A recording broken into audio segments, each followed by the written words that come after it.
Hello, Internet. My name is Ryan Ingram, and this is the 9th episode of the Millionaire by 30 series. And in this episode, we're going to continue talking about investing, but specifically peer-to-peer lending. And I'm partial to this lending because it's made a dramatic difference in my life, both as a borrower and a lender. So let's talk about it. All right, essentially, peer-to-peer lending is no different than somebody approaching a bank and attempting to get funds. The biggest difference is that instead of going to a bank, you're going to an actual individual. There are tons of videos, classes about how to do this. There are tons of institutions that will help you do this. People like Lending Club, Lending Tree, a few different online websites have become a thing recently to help you do this on your own. Just as I've talked about before, I prefer to keep control of things, so I don't want to use a website like that.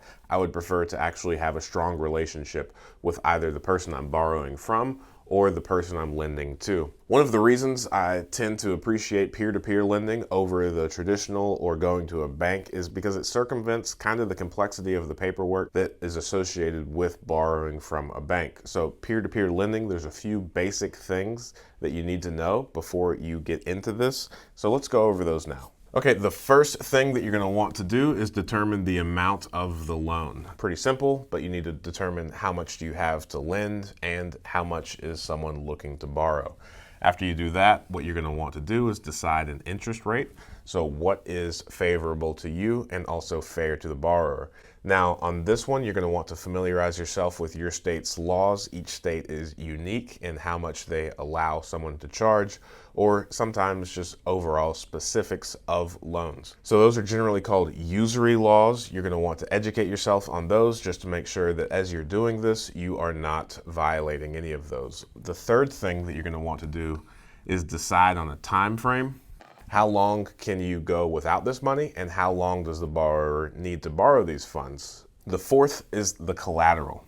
Now, this is pretty important. There doesn't have to be collateral. If there's no collateral, then it's just called an unsecured loan. If there is collateral, then you're going to want to do your due diligence and make sure that if, for whatever reason, this person defaults, that you're comfortable taking over that collateral. So in my area, it's often real estate and it's often particular homes. So on some of these rental properties, as you can see in the Deals Explained videos, I've borrowed money short term, anywhere between 3 and 5 years at a 8 to 13.6% interest rate.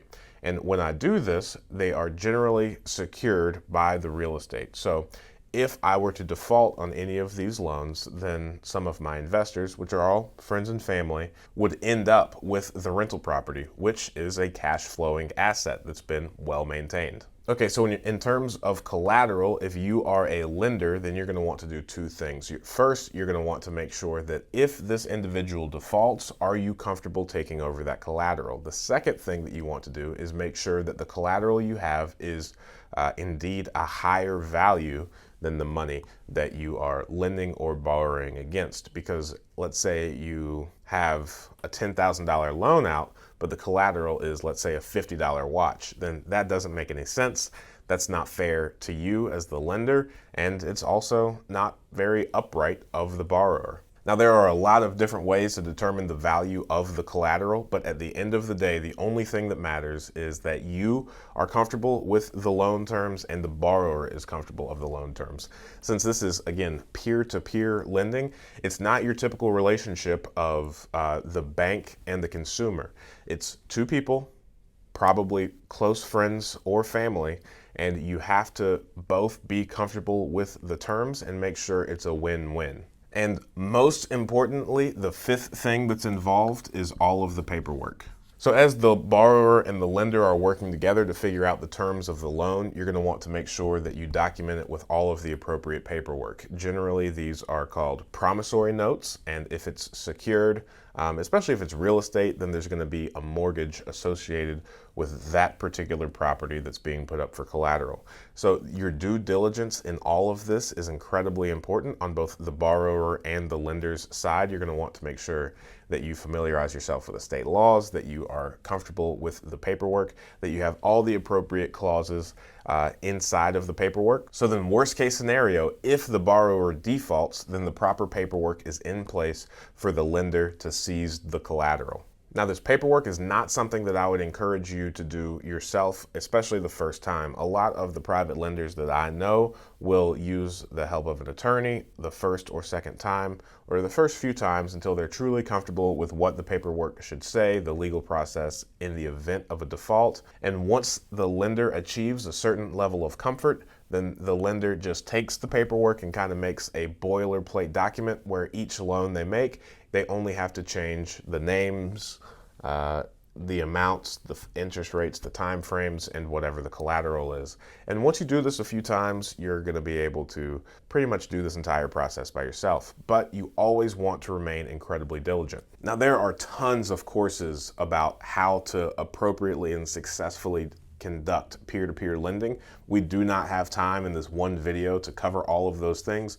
Just as the other videos that we've already done, this is just a high-level overview of another way that you can invest your money and continue to prosper. So I prefer peer-to-peer lending because, as we talked about in the earlier videos, this allows me to take control. I'm familiar with the person. There's a high level of trust there. If there isn't a level of trust, then this peer-to-peer lending allows you to build a great amount of trust with another individual. And as you build that trust with a lender in such a kind of financially intimate relationship, then that person, if let's say you make them 10, 12% for a certain number of years, and you consistently perform like clockwork, make all of your payments, then those friends are going to tell their friends. And as we've all heard, birds of a feather flock together. Generally, if somebody has $100,000 to lend, then they run in circles of other people that also have $100,000 to lend. And if you consistently perform at percentages that are higher than the stock market returns, then you're going to be pretty well off. Now, there are a lot of people out there that would say that this type of investing is more risky than investing in the stock market, but I would completely disagree. In the stock market, there's not really much accountability. If you invest in a company and it goes under, or if you give your money to a financial advisor and they invest your money on your behalf and they lose it all, there's not much recourse. Whereas here, if I am borrowing money from individuals, I have collateral, I have my guarantee on it, then people, if I lose their money, they're going to be after me. And I'm comfortable with that because I don't plan on losing anyone's money. And I'm confident in my ability to make money at a higher percentage and at a faster speed than I'm actually borrowing it at. So again, to summarize, peer-to-peer lending is all based on a very high level of trust.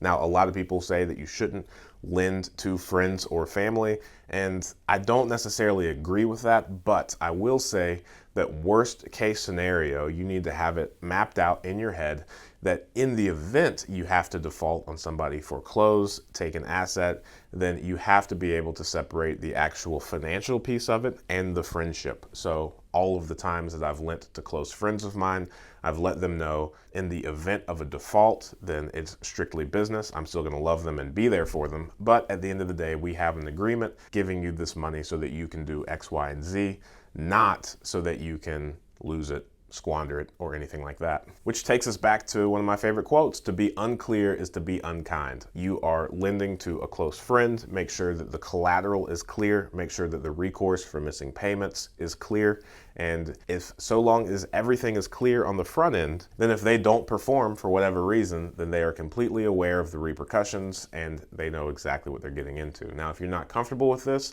in any way, shape, or form, then I highly advise that you don't do this, because at the end of the day, peer-to-peer lending is based on a high level of trust. All right, thank you so much for watching. If you have any questions, comments, concerns, or if you want any clarification, just let me know. I'd be happy to help. I'll be hanging out in the comments and ready to answer any of your questions. Again, this is just one tool to kind of put in your proverbial tool belt so that you can go out, make higher than expected returns from the stock market with a lot more control and accountability. So thanks so much for watching, and I'll talk to you guys soon. Thanks.